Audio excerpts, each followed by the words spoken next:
Aquilo não era uma pequena garota. Estávamos acampando com meu marido e sua família em um pequeno lago remoto no Novo México. Havia cerca de 10 pessoas no nosso grupo e outro grupo de 6 pessoas no acampamento ao lado. Era noite e ambos os grupos estavam fazendo atividades típicas, preparando marshmallows, tomando algumas bebidas e contando histórias. Quase todos ouvimos o que parecia ser uma menininha gritando por ajuda. Nenhum dos grupos tinham crianças, mas todos tínhamos certeza de que estávamos ouvindo uma menininha e decidimos procurar juntos a área de onde vinham os ruídos. Havia um campo atrás do nosso acampamento e todos vimos uma figura muito alta e completamente branca parada a cerca de 30 metros de nós no campo, fazendo os ruídos. Todos concordamos que essa coisa parecia ter uns 1,80 de altura, magra e branca como a neve. Nos aproximamos para investigar, mas o que quer que fosse aquilo começou a recuar à medida que nos aproximávamos e desapareceu entre as árvores. Durante toda a noite, continuamos ouvindo uma menininha pedindo ajuda enquanto tentávamos dormir. O morto que voltou. Sou enfermeira psiquiatra e no início de minha carreira trabalhei em uma instituição residencial de saúde mental. Um dos nossos pacientes era um mudo eletivo, o que significa que ele não falava, não conseguia falar, mas não havia razões médicas para isso. Ele havia falado anteriormente em sua vida e na verdade parecia bastante normal naquela época, com exceção de sua altura, perto de 2 metros de altura. Ele havia sido criado no sul dos Estados Unidos e ingressou nas Forças Armadas quando tinha 19 anos, mas uma noite ele desapareceu. Ele foi considerado desertor e eventualmente declarado desaparecido e morto. 10 anos depois, um homem de 2 metros de altura entrou na sala de emergência de um hospital de veteranos da minha região do meio-oeste e disse à recepcionista: "Meu nome é Marion Duchenne.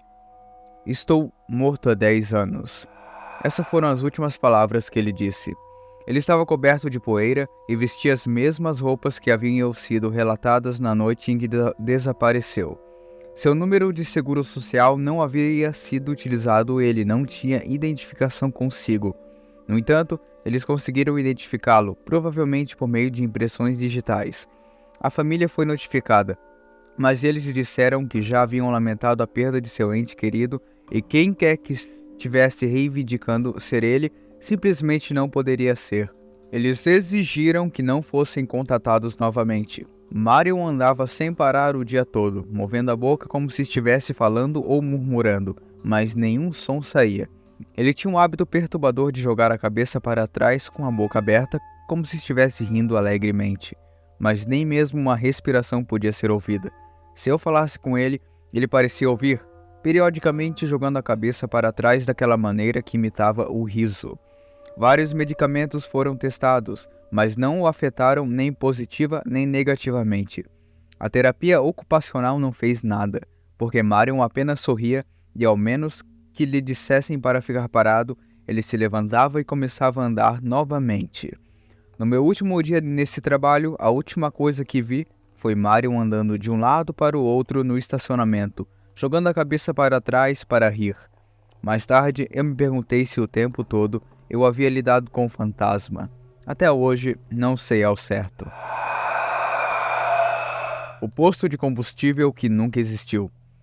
Eu estava viajando pelo país com minha mãe e minha irmã quando eu tinha 16 anos e minha irmã tinha 20. Era tarde, mas estávamos bem descansados e alertas. Estávamos dirigindo ao longo de uma rodovia e precisávamos de combustível e uma pausa para ir ao banheiro. Então paramos no único posto de descanso em um raio de 200 milhas. Havia uma van cheia de adolescentes em uma viagem na estrada no posto de gasolina, assim como um carro cinza pequeno estacionado na bomba de gasolina em frente a nós, com 2 jovens parados ao lado de fora. Quando chegamos lá, tudo parecia errado. Tínhamos viajado por dias e visto muitos postos de descanso à noite e nunca havíamos ficado com medo até então.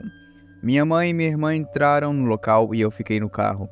Ouvi os adolescentes dizerem que estavam arrepiados e não conseguiram fazer a bomba funcionar. Então partiram às pressas. Eu estava observando o carro na nossa frente e os 2 homens não haviam se movido nem 1 centímetro. Eles não estavam conversando. Eles não estavam no telefone, eles estavam apenas parados ali, imóveis como pedras. Minha irmã e minha mãe voltaram correndo para o carro e quando entraram, os dois homens se viraram lentamente para nos olhar sem se mover ou girar o resto de seus corpos. E eu juro por tudo que é mais sagrado, todos vimos a mesma coisa. Eles tinham olhos escuros como breu e vazios, verdadeiramente vazios. Não eram pretos, não refletiam nenhuma luz, eram apenas um vazio. Saímos dali em alta velocidade e não paramos até chegar na próxima cidade. A pior coisa em toda essa experiência? Não conseguimos encontrar o lugar em nenhum mapa. Sabíamos exatamente onde procurar ao longo da rodovia, mas não encontramos no Google Maps ou em qualquer mapa de papel que tínhamos. Até perguntamos aos moradores locais sobre o posto de gasolina assustador naquela parte da estrada, e só recebemos olhares confusos. Já viajamos por toda aquela rodovia desde então e não há nenhum posto de descanso. Se gostou dessa história, deixe seu like, comente e compartilhe com seus amigos. E nos vemos no próximo vídeo. Até mais!